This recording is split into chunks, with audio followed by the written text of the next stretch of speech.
Hello, everyone. Welcome to all our viewers from around the world to the season finale of Bios and Bookmarks, powered by the NGC Bocas Lit Fest. I'm Shivani Ramalochan, and I am over the moon to be chatting today with Bernardine Evaristo. Bernadine, welcome to Bios and Bookmarks. Hi, good to be here. Thank you so much for joining us. As all of you will know, Bernadine's reputation precedes her, and she has written novels that have moved and shaped thinking and consciousness so profoundly. She is perhaps best known now for being a Booker Prize winner, but many of us have been reading Bernadine and living in her worlds long before then. So we're absolutely going to entertain your questions about Girl, Woman, Other, and we're also so excited to be looking at Bernadine's rich and illustrious writing career. So without further ado, Bernadine, I think I'll invite you to read for us, please. Cool. I'd just like to say that I'm really sorry I'm not in Trinidad right now. I wish I was in Trinidad right now for many reasons. This country, Britain, you're talking to me from, I'm talking to you from London, is really at the edge of the Brexit precipice, and of course COVID as well. And so yeah, I'd like to be there. Okay, so I'm going to read from Go With Another, and it is the section about Amma, who is a theatre director about to have a show opening at the National Theatre, and she's well, I'm reflecting back on her life, and she's talking about her daughter Yaz, who is now 19. Yaz was born 19 years ago in a birthing pool in Amma's candle-lit living room, surrounded by incense, the music of lapping waves, a douala and midwife, Shirley and Roland, her great friend, who'd agreed to father her child when the death of her parents triggered an unprecedented and all-consuming broodiness. Luckily for her, Roland, 5 years into his partnership with Kenny, had also been thinking about fatherhood. He took Yaz every other weekend as agreed, which Amma regretted when she found herself missing her newborn instead of feeling deliriously free from Friday afternoons to Sunday evenings. Yaz was the miracle she never thought she wanted, and having a child really did complete her, something she rarely confided because it somehow seemed anti-feminist. Yaz was going to be her countercultural experiment. She breastfed her wherever she happened to be and didn't care who was offended at a mother's need to feed her child. She took her everywhere, strapped to her back or across her front in a sling, deposited her in the corner of rehearsal rooms or on the table at meetings. She took her on tour, on trains and planes, in a travel cot that looked more like a carry-all, once almost sending her through the airport scanner, begging them not to arrest her over it.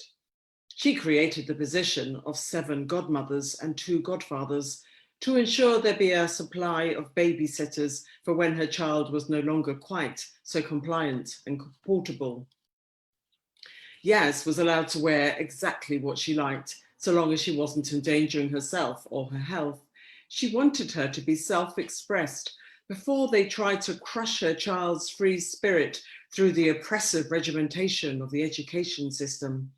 She has a photo of her daughter walking down the street wearing a plastic Roman army breastplate over an orange tutu, white fairy wings, a pair of yellow shorts over red and white stripy leggings, a different shoe on each foot, a sandal and a welly, lipstick smudged on her lips, cheeks and forehead, a phase, and her hair tied into an assortment of bunches with miniature dolls hanging off the ends. Amma ignored the pitying or judgmental looks from passers-by and small-minded mothers at the playground or nursery. Yaz was never told off for speaking her mind, although she was told off for swearing because she needed to develop her vocabulary. Yaz, say you find Marissa unpleasant or unlikable, rather than describing her as a shit-faced smelly bottom. And although she didn't always get what she wanted, if she argued her case strongly enough, she was in with a chance. Amma wanted her daughter to be free, feminist and powerful. Later, she took her on personal development courses for children to give her the confidence and articulacy to flourish in any setting. Big mistake. Mum, Yaz said at 14, when she was pitching to go to Reading Music Festival with her friends, it would be to the detriment of my juvenile development if you curtailed my activities at this critical stage in my journey towards becoming the independent-minded and fully self-expressed adult you expect me to be. I mean, do you really want me rebelling against your old-fashioned rules by running away from the safety of my home to live on the streets and having to resort to prostitution to survive, and thereafter drug addiction, crime, anorexia, and abusive relationships with exploitative bastards twice my age before my early demise in a crack house? Amma fretted the whole weekend her little girl was away. Adult men had been ogling her daughter since before puberty. There are a lot more paedophiles out there than people realize. A year later, Yaz was calling her a feminazi when she was on her way out to a party, and Amma dared suggest she lower her skirt and heels and raise the scoop neck of her top so that at least 30% of her body mass was covered, as opposed to the 20% currently given the decency rating. Not to mention the boyfriend, glimpsed when he dropped her off in his car. As soon as Yaz was in the door, Amma was waiting in the hallway to ask her the sort of harmless question any parent would ask. Who is he and what does he do? Hoping Yaz would say he was in the sixth form, a relatively harmless schoolboy then. Yaz replied with deadpan insolence, Mum, he's a 30-year-old psychopath who abducts vulnerable women and locks them in cellars for weeks on end while he has his wicked way with them before chopping them into pieces and sticking them in the freezer for his winter stews, before waltzing upstairs to her room, leaving a whiff of wacky-backy.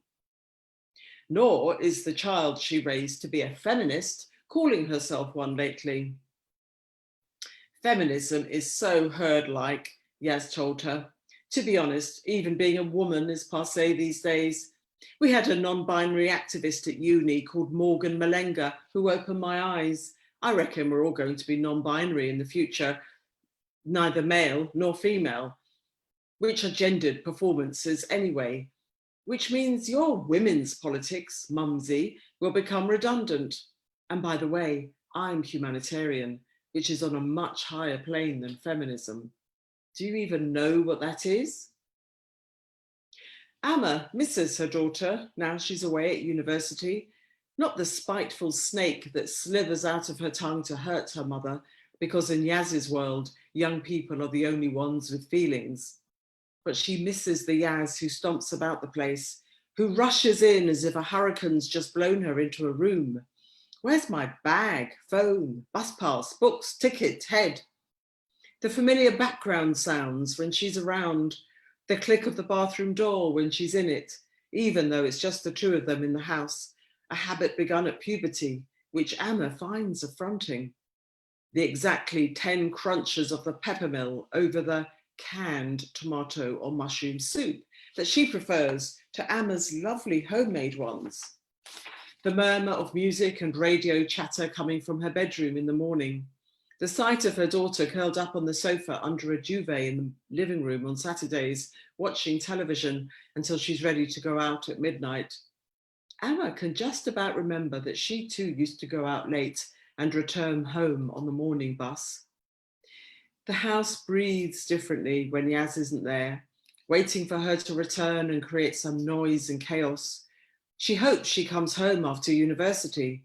Most of them do these days, don't they? They can't afford otherwise. Yaz can stay forever, really. That's it. Thank you so much for that, Bernadine. I, like so many people around the world, have spent time with and loved being in the pages of Girl, Woman, Other. I mean, it's not an understatement to say that the relationship between Yaz and Amma made me think profoundly of the relationship between my own mother and I. And I've thought often about what goes into these braided 12 lives of people who are mostly female identifying Black women living in Britain. And I wonder, is there one of the 12, and this may be an answer that changes, who you find lives with you the deepest and the longest, or is that indivisible? Yeah, my answers tend to change anyway. Sometimes because I can't actually remember. People, because when I'm deep in a novel, and I began this book in 2013, and I was finishing off the proofs in 2019, so I was with it a very long time, and I forget the process. I kind of have an impression of the process that was involved with writing this book, but I would probably need to go back over all my previous drafts to really remember, how I came to write this book and how I felt about it. So I get asked lots of questions, and sometimes I just make them up, the answers, which is quite fun. And it just makes it more interesting for me. So which character is kind of stays with me and lives with me? Mm-hmm. That's very interesting, because my relationship to the book at this moment is that it was published in May last year, and I've been talking about it non-stop ever since. And I tend to focus on certain characters, because when I'm talking to audiences, you never know who's read the book and who hasn't, and you have to account for the fact that people haven't read the book. Some of them haven't, or maybe many of them haven't. So I don't want to give the game away. So I tend to focus on particular characters, which means that they're the ones uppermost in my mind. And that would be Amma, Yaz, Carol, and Hattie. And the other characters have kind of faded away. So when I was writing the book, there were certain characters who were well, a lot of the characters emerged fully formed, but there were some characters who were just so strong. Their voices were so strong from the very beginning. And even though this book is written in the third person, you hear their voices, and that's what I love. I love creating character, and I need to hear their voices, and I want the reader to hear their voices. And those characters who had that really strong voice from the beginning continued. They have stayed with me. And when I do reconnect with them, when I read little extracts or whatever, they are still very powerful renditions of these characters that I've created, but they still strike me as quite powerful, which is the creative process. So I'm the creator, but at the same time, I'm kind of, every time I'm reading my work, I'm also engaging with it as a reader, because that's what I'm doing. So Amma is very strong, and you heard a bit from Amma's section. And people think, I was interviewed the other day, and it was a really big interview that goes out to, believe it or not, 70 million listeners, right? This is a television interview. It goes out to 70 million listeners. And the interviewer said to me that my work is all autobiographical. This is my 8th book, right? I just thought, do you know what you said? Anyway, I put him in his place. And that's what happens. I know I'm rambling here, but anyway, that's what happens with Sunday night in London, right? So that's what happens when you're a woman or a Black person, especially Black women, or a woman of color. They think everything you write is about yourself. But so I don't write about myself, okay, full stop. But Amma, out of the 12 characters, what the person she is most like myself when I was a younger person. And so there is a very strong connection to Amma. I have a very strong connection to Yaz, because Yaz, 19-year-old university student, daughter of Amma, is she as a character was inspired by one of my goddaughters, who is now about 10 years older than Yaz. But I really wanted to capture the spirit of a young Black woman who is really formidably bright and opinionated and kind of entitled and ambitious. And that's what Yaz is. And then I also feel this really strong affiliation with Hattie, who is the 93-year-old farmer, because I just think, even though I'm saying it myself, I feel that she's this magical creation. because she's a woman of a great age. She is a farmer, and for those of people who don't know Britain, Black people, we came and settled in the cities, sort of almost overwhelmingly so, and we are associated with the metropolis. We're not associated with the countryside. And I have created this woman of colour who has lived on her family farm all her life and is deeply connected to the soil in the north of England. And she is a formidable woman, and she is, her mind is completely there. She is independent. She's not going to be taken and put into a home. I find her very entertaining and funny. So yeah. So these are sort of responses I have to three of the characters. I guess the ones I talk about the most, and Carol as well. I talk about Carol a lot. Frankly, I'm astonished at the proposition that all of your writing is autobiographical. I'm still trying to get that, I have to admit. And it's ridiculous.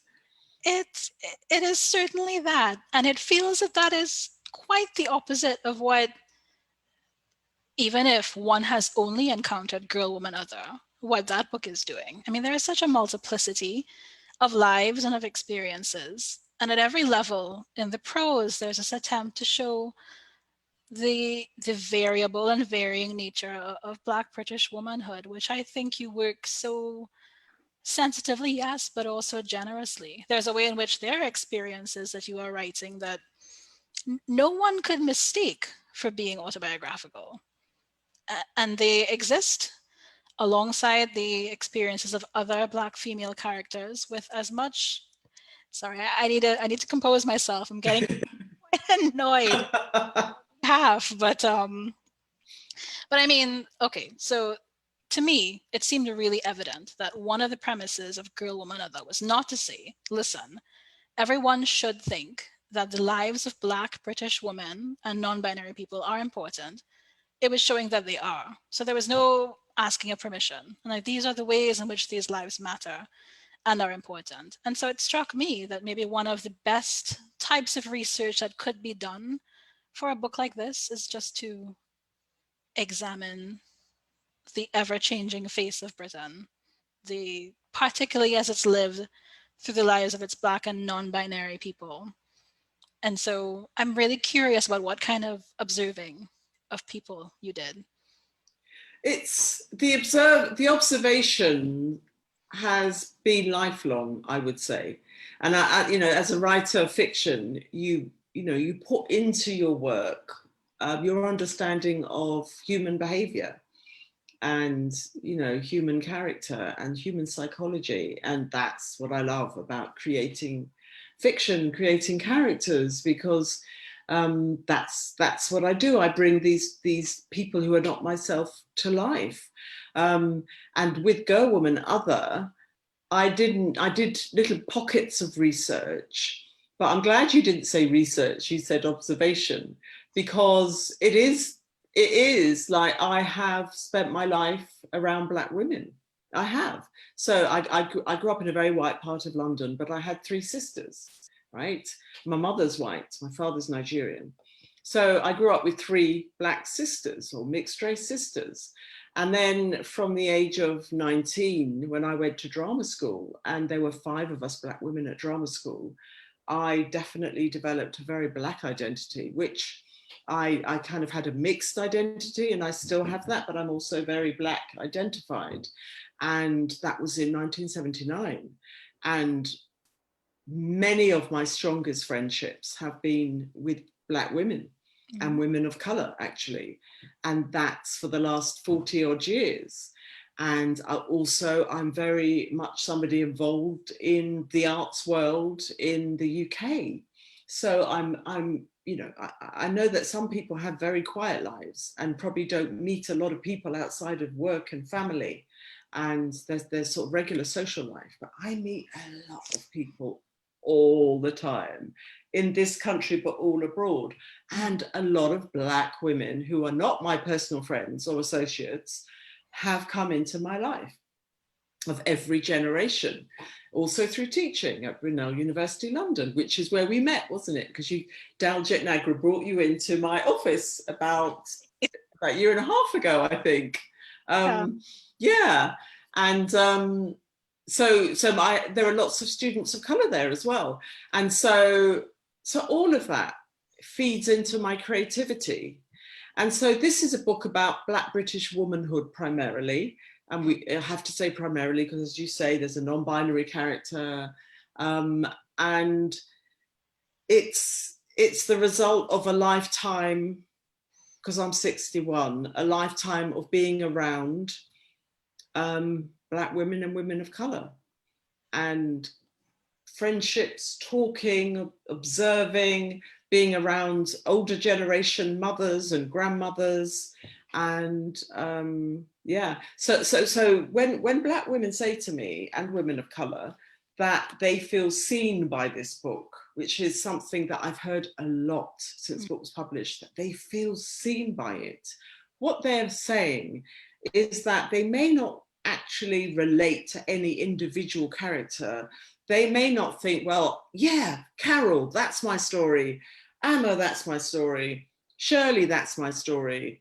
Because of course, each woman is very individual, and you know, we're not homogenous. We all have our individual narratives and so on.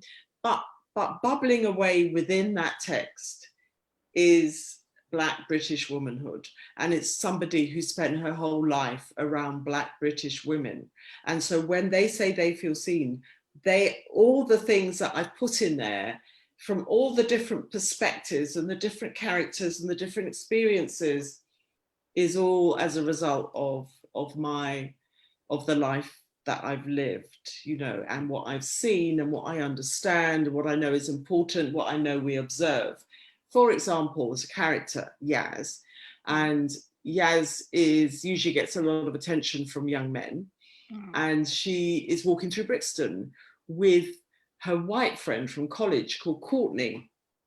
Yaz doesn't think Courtney is particularly hot, right? She kind of sees that, she considers her to have farm, as she puts it, farm girl looks, right? But what Yaz notices is that with the Black guys around, she has suddenly become invisible, and the white friend is the one getting checked out.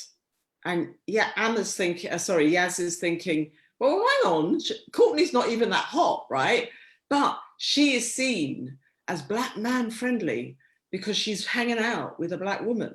So that is just one little example of the kinds of things that we might be aware of and might notice that anybody outside of who we are wouldn't necessarily have any insight into. And there's no way in which anyone who's experienced your work could think that even the portrayal of Black Britain, for example, is not homogenous. And you're working hard, I think, across novels to prove that this can never be the case. I'm thinking particularly now of what feels like a very special relationship that you have with the Caribbean.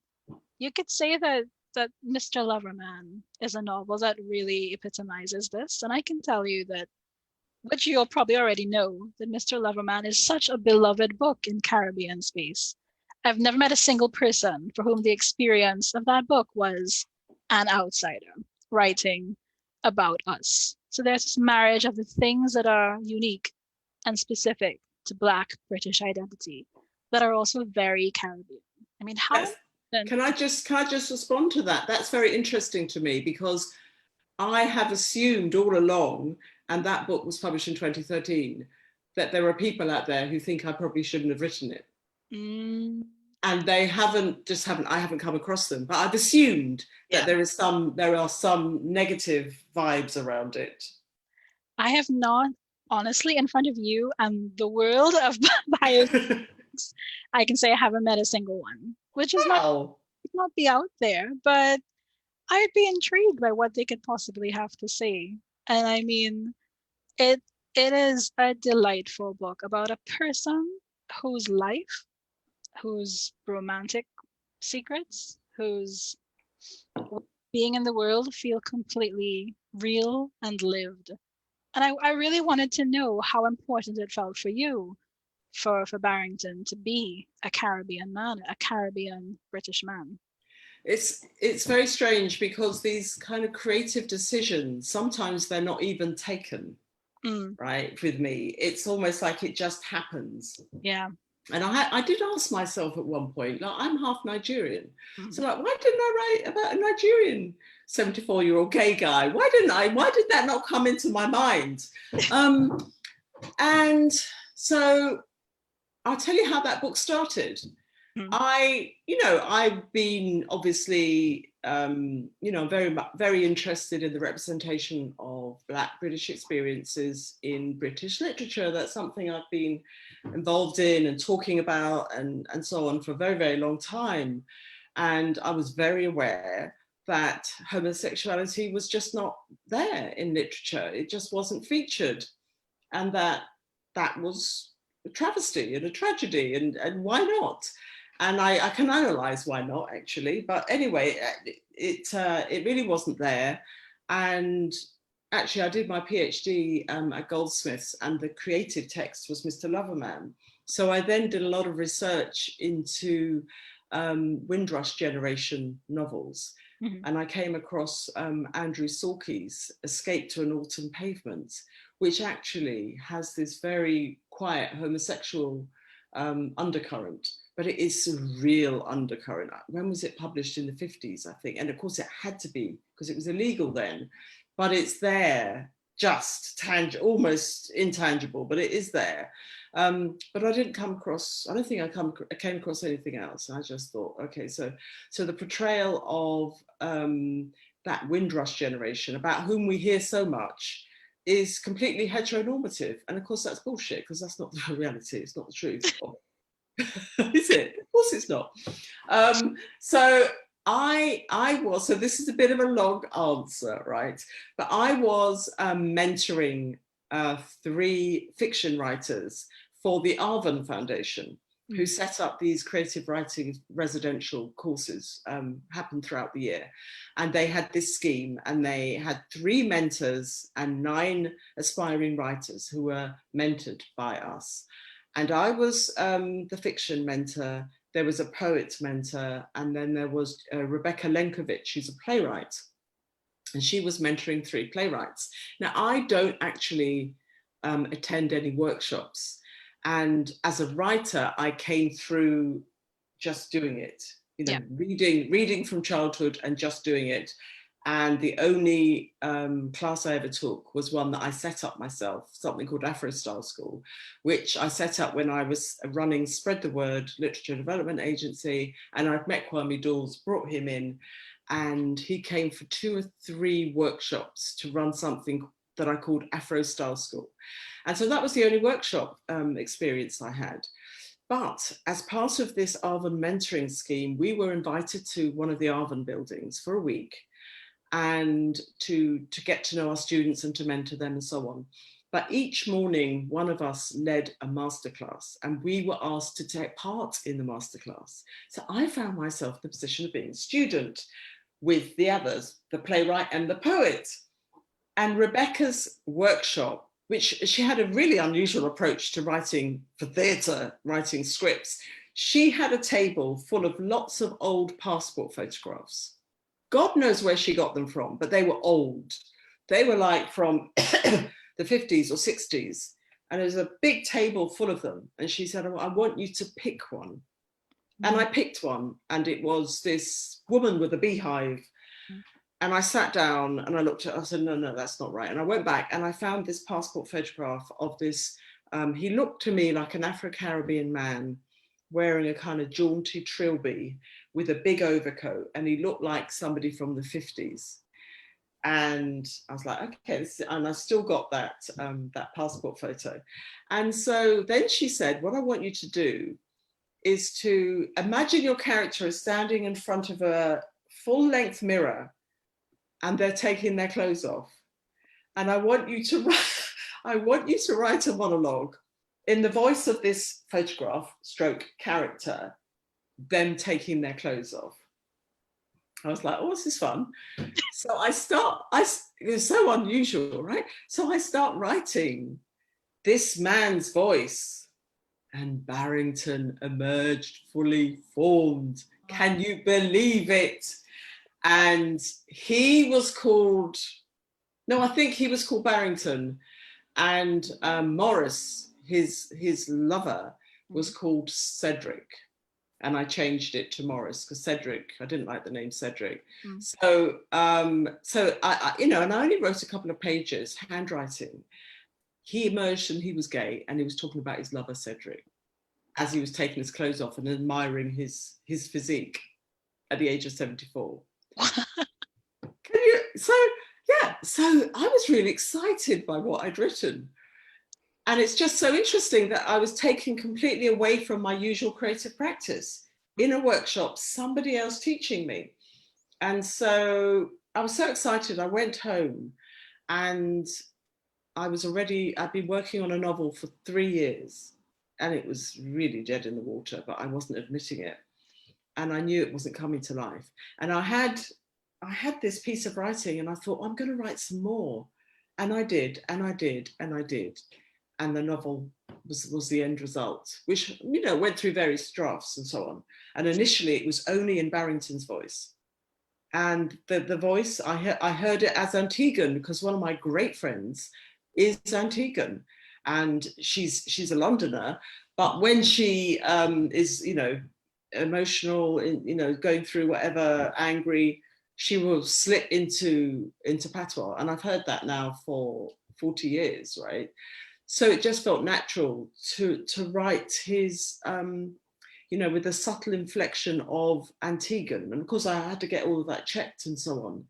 So that is the origin story for Mr. Loverman.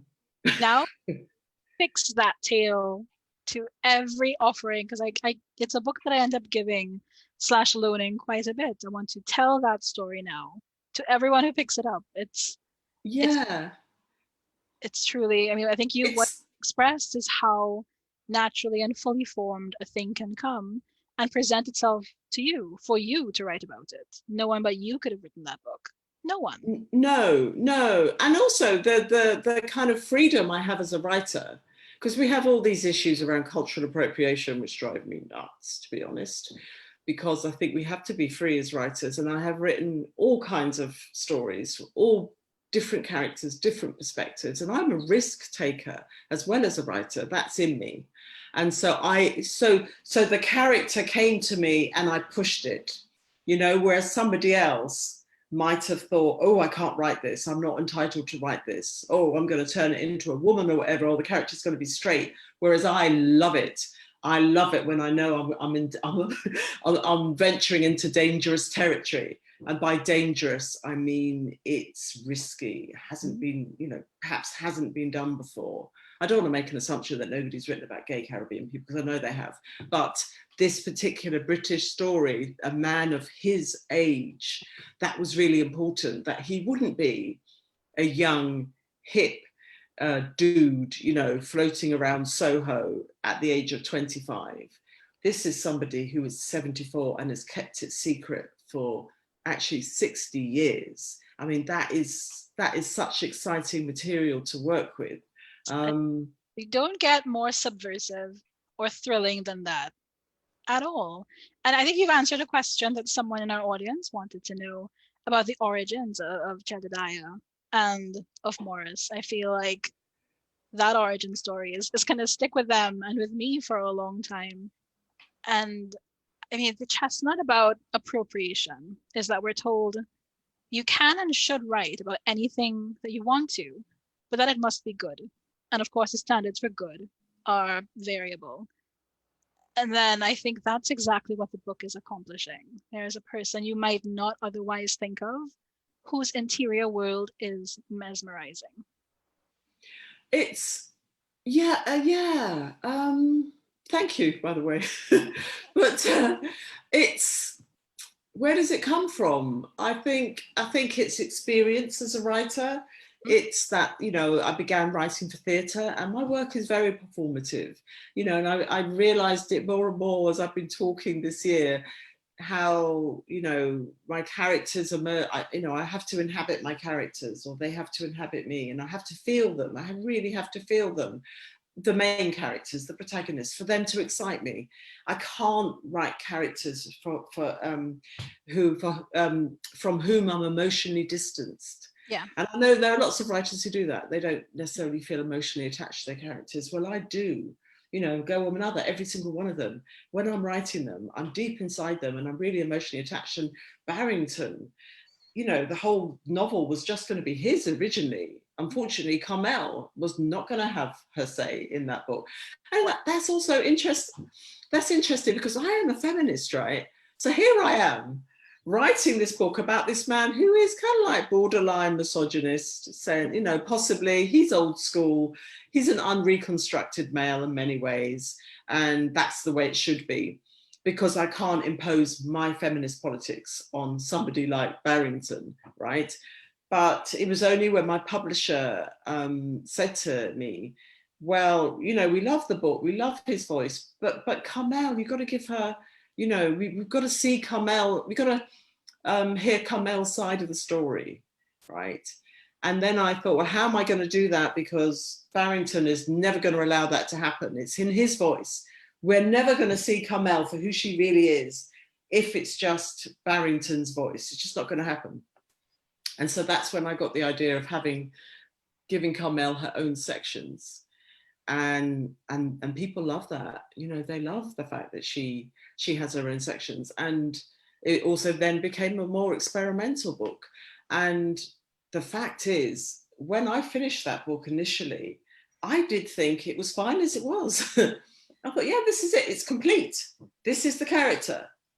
And I'm so pleased that my publisher, as always, pushed me to think more deeply about giving her a voice. And of course, it was so important for her to have her voice. Of course it is. But I never saw that myself. I had to be shown it. Yeah. I cannot wait for the day that we can all meet them on the big screen, the small screen, kind of screen, frankly. I mean, I know there's been a lot of talk about the adaptation of Girl, Woman, Other, but I'm ready for Mr. Loverman. I think many of the people in our Bios and Bookmarks audience are ready for him too, in his very jaunty hat and apparel, to make his way onto the screen and into our... Yeah, what a joy to cast that character. You know, the thing is, it is being developed, but there's a problem we have in this country, and that is that when they're looking for Black screenwriters, what they come up against is the fact that they very, very rarely use Black screenwriters for anything, because there are very few homegrown Black dramas. And so it's a real struggle to find people, and often they're beginners who are offered, you know, these commissions. So that has been a bit of a problem, I think. Fingers crossed that the person in whose lap it ends up is just the right kind of risk taker. I mean, a risk taker in alignment with your entire career, Bernadine. If anyone going back through your 8 novels can see that you have not been confined or confined yourself to writing a novel people might expect of you. I think we see this as far back as Lara. And we have an excellent question from Andre Bagu, who would like to know, can you describe the process of putting together your first novel, Lara? Did you sense back then that you would continue to so powerfully inhabit the verse novel as a form? Okay, so this is the Lara origin story. You know, I think the thing about risk is, I have to be careful what I say, but No. yeah. Well, you know, I think if you're not coming up through an educational system, as I didn't as a writer, I did as an actor, but not as a writer of books, then I think you can be prone to taking risks and really developing your own voice.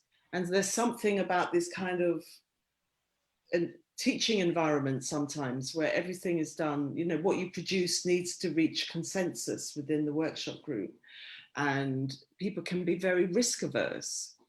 And also the pitfalls are pointed out to you so you don't make those pitfalls. But then through going down those sort of dead ends and tunnels and those points of no return, you actually discover new things and really discover the story you want to tell, or the way in which you want to tell it. So Lara I began it in 1991. And at that point, I hadn't published a book. My first book had been accepted by People Tree, Island of Abraham, and that eventually came out in 94.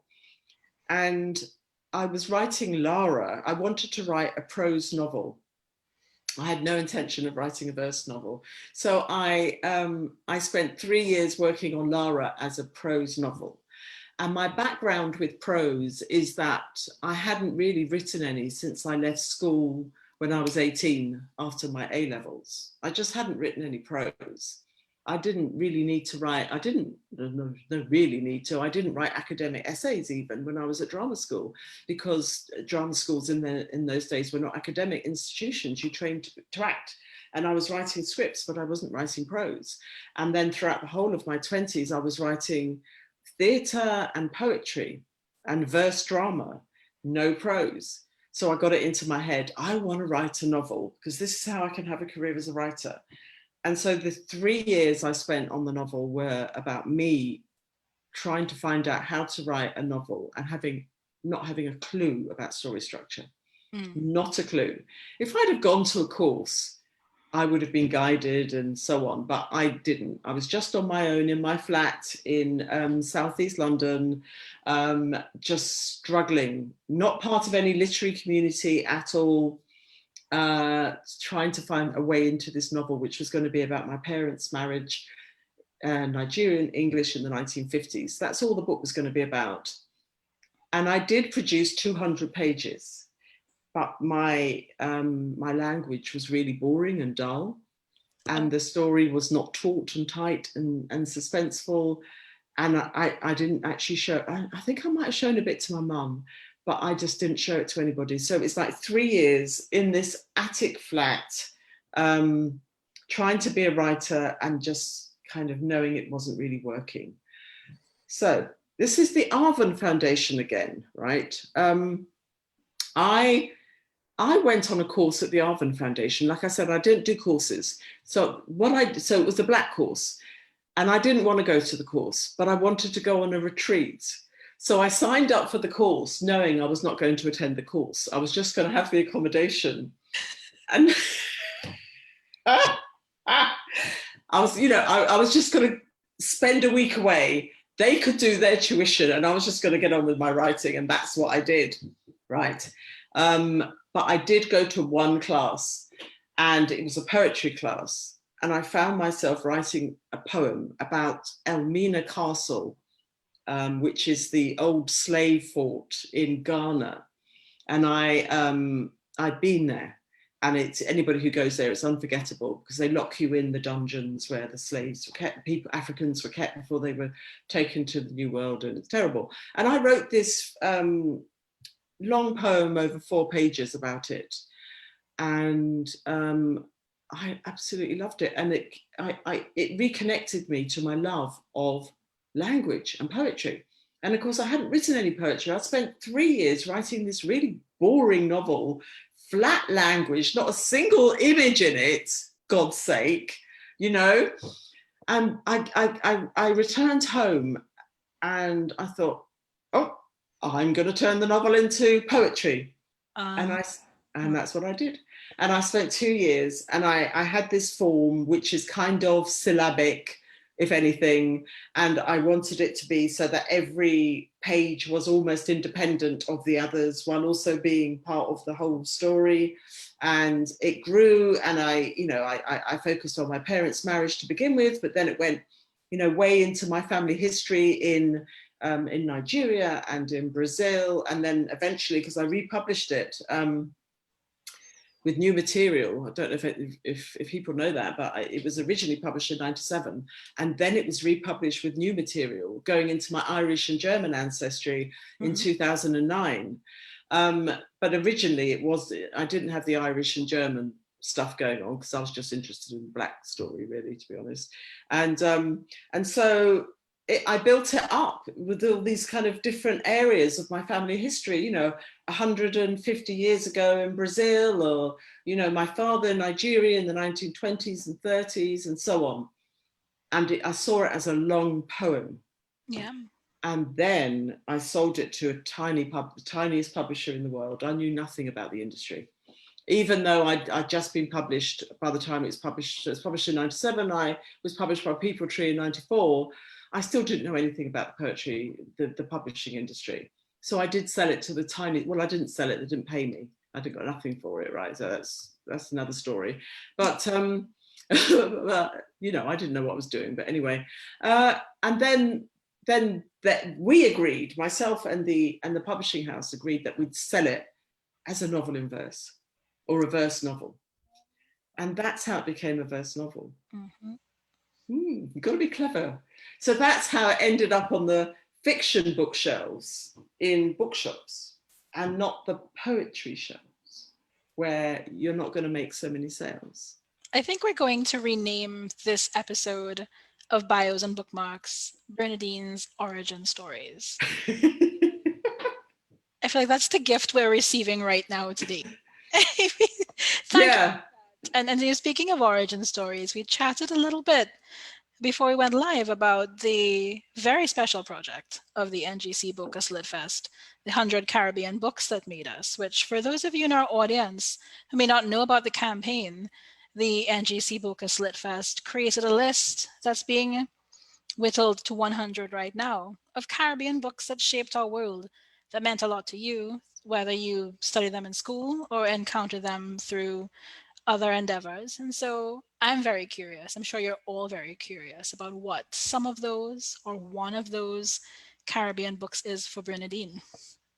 Well, you know, I have known Jacob Ross since my theatre days in I probably met Jacob in 1984, 85.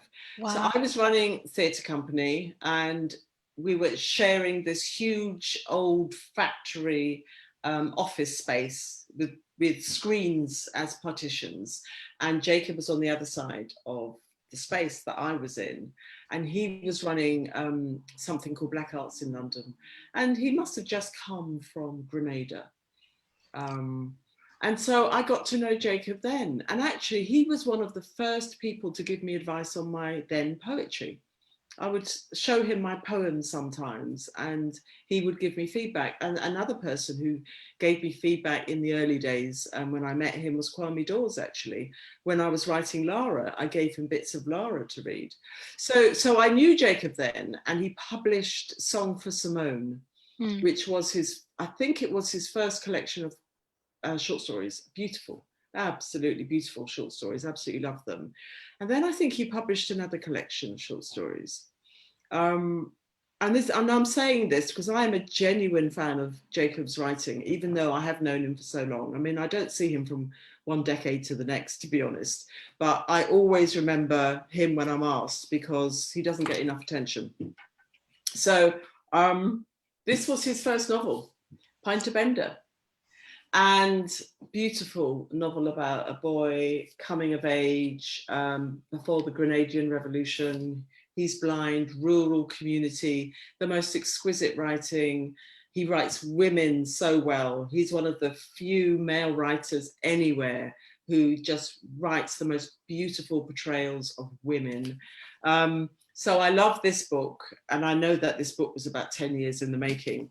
And then I actually really love The Bone Readers as well, which is the first book in his Digger Dixon, Michael Dixon, Digger trilogy about this forensic detective, very, very unlikely hero, protagonist. And then the latest book, Black Rain Falling, as well. So these are much more commercial titles in a sense because they are crime fiction, but they're set in the Caribbean on a fictional island called Camaho. But he brings his literary writing to the genre, and I love his writing, and I read so many books, honest to God, and they can be a real ordeal. I'm chairing the Women's Prize right this year, so I'm going to be reading probably about 80 novels. Wow. But Jacob is the kind of writer who I will sit and curl up and read the book and know that I'm in safe hands and just let him take me to the world of his imagination. So yes, a book by Jacob Ross, you've got to have that, at least one on the list, or I will come for you. Well, I mean, everyone, you heard it here. It is perhaps the most beautiful literary threat I've ever encountered. You just have to make good on Jacob Ross. If there's one thing you do for Christmas, I mean, certainly those Kamaho books. Now you have 2 out of 4 into your stocking, because I completely agree with you, Bernadine. I met Jacob when I was, I think, in the early years of the NGC Bocas Lit Fest, and I soon learned that he was as kind and giving and generous a person as he was brilliant a writer, which I think is something we could say for you, not for nothing. I think, in fact, it's a good space to talk about your prodigious literary citizenship. You are always putting yourself on the front line for other writers, particularly those whose voices should be heard more. I would like to know what effect that has or has had on the work you produce for yourself. Do you think it's all of a piece? Does it feed into the other? This is also something I've been talking about a lot, because people started talking about their activism a few years ago, and until a few years ago, it wasn't really something that was a thing. That wasn't how we phrased what we did. And so I called myself a literary advocate. I didn't think of myself as an activist, but once people started naming themselves as activists, I thought, well, that's what I do. So if I don't say I'm an activist, they're going to think I'm not. So I'm going to do it, right? And I actually put it on my bio, in my bio for Girl, Woman, Other, which I've never done before either. Because I just thought, well, this is a really important part of what I do. And a lot of people don't know about it. And to be honest, until recently, a lot of people weren't interested in it. They're interested in it now, but they weren't then. So in a sense, my early theatre days was a kind of activism, theatre of Black women, creating theatre by and about Black women in a culture where we were invisible. Nobody was interested in us. Nobody had done it before. And then every so often I've kind of initiated projects and initiatives to kind of try and level the playing field, just try to make the arts culture more inclusive. I would say that Spread the Word actually was something that I co-founded, which is still going strong 25 years later, with Ruth Borthwick. And the Complete Works is the single scheme that I think has had the most impact in Britain. And that was a mentoring scheme that I initiated in 2007, and it lasted until 2017, and 30 poets were mentored over that period, either for a year or 2 years, and also networked into the poetry culture in this country, because we realized it wasn't just about bringing poets on to publication, and most of them hadn't published a book before. It was also about making sure that they were part of the poetry community. And that was as important as improving their skills, because the poetry community in Britain was very exclusive, I would say. So there were poets of colour who came up in the 80s, Grace Nichols, John Agard, early 90s, Jackie Kay, Lem Sissay, a few, Benjamin Zephaniah in the 80s who came up. And then there was this big gap. I came up in the 90s, Patience Agbabi came up in the 90s, Dorothea Smart, but you could count them on one hand, right? So there was such a dearth of poetry by writers of colour in Britain getting published, under 1%. That was there's a whole history, anyway, I won't go into it. And so the Complete Works was one way to start to redress the balance. And now you look at 2 T.S. Eliot Prize winners, 3 Sunday Times Young Writer of the Year. I mean, every prize, most of them have written at least one book. Roger Robinson, they're all out there doing the work of poetry in the world, and it has been incredible. I have to say, for me, and I am not a saintly figure, you might have noticed, but for me, it is so rewarding. It is so rewarding. And this was before I became bookered, right? It was always been so rewarding, because I think if you have the platform and the power, and I did have a platform, then why not open the doors or create opportunities for other people? So that activist side of me has been a really important part of what I've been doing. But essentially, the artistic side of me, the creative writer, that is the most important part of me, right? So the activism is secondary to my creativity, but I realize more and more that the same imperative is behind both things, right?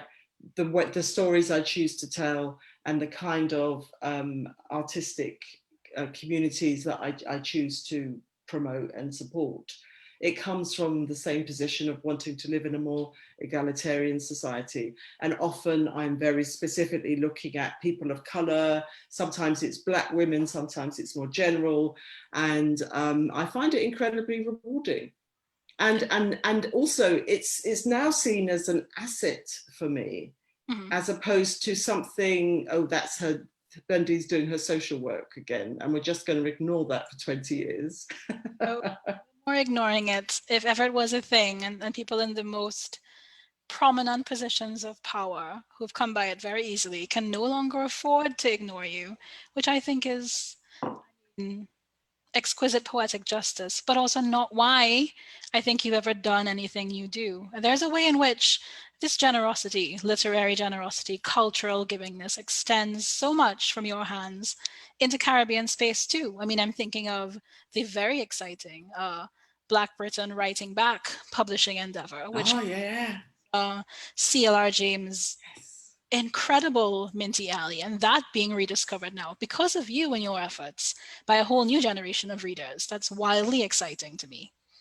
That honest to God, Black Britain Writing Back, I am so excited by that, because for years, you know, myself and lots of other writers have been talking about how the literary history is just so narrow, and how so many writers who deserve to be part of whatever canon is being created have just disappeared. And, you know, even the young writers coming up have no sense of the literary history, or if they do, they only know a few of the most well-known names, or people whose estates have been so well managed that they've kept them in the public eye. And then to be able to bring back all these books, and, you know, we've got a second series of non-fiction coming out in the autumn. We've got the 6 first novels coming out this February coming up. It's just incredibly gratifying. And to go back to 1936, you know, to a book written by CLR James in 1928, I think, just feels so fresh and lively for today's reader. Is just it's a joyful experience. Plus, you know, we're also Mike Phillips and S.I. Martin and Judith Bryan and Nicola Williams and Jacqueline Roy, all Caribbean people, Caribbean origin or Caribbean, and they've disappeared. The 22-year-olds today weren't even born, right, when they were publishing their books. So they see them as ancient. They don't even know about them, so they don't even think of them as ancient history. But they're going to come back and they're going to be very relevant and very current. And we'll see how current they are, because everything that they were writing about is still current today. I mean, I can't wait for that first set of 6 to be in my hands. I would say I can't wait for your next 6 novels to be in my hands. I mean, Bernadine, you know, I can't let you leave without playing our Write, Read, Avoid game. So Bios and Bookmarks family, you know about Write, Read, Avoid. We present a scenario. Usually, we hope it's a thrilling one to our guest author, and they let us know if they would A, prefer to write about it themselves, B, rather read about it written by somebody else, or C, avoid that thing altogether. So just for Bernadine, here is today's scenario. Bernadine, would you rather write, read, or avoid Evaristo Essentials, a handbook for the writers of the forthcoming century, to be discovered via time capsule containing never before mentioned insights into the life and lessons of Bernadine? Never before mentioned. Okay, actually, you know something? I can then pour out my secrets, can't I? The real me. Yes, I think actually, you know, I would do it myself. I will write it myself, and I will reveal everything. and know that everybody I write about is no longer with us, right? If it's 100 years. So I feel complete freedom. It's great. Yeah, I'll do it. So for those of you who are looking at the NGC Bocas Lit Fest Bios and Bookmarks 100 years from now, know that we thought of you. We had your best literary interests at heart, and something special is coming for you from Bernadine. I want to thank you so much for giving us your time and all of your origin stories. Well, not all of them, several of them. It's been a real joy to hear about them and to chat with you. This has been great, Shivani. Thank you very much. You've been a great host. Thank you so much. Thank you for tuning in for season 3. We'll be back with more seasons of Bios and Bookmarks in 2021. Thank you so much to the NGC for making this program possible. Everyone, please stay safe, be good to each other. Have a very good holiday season. Take care, everyone. Bye. Bye. Bye.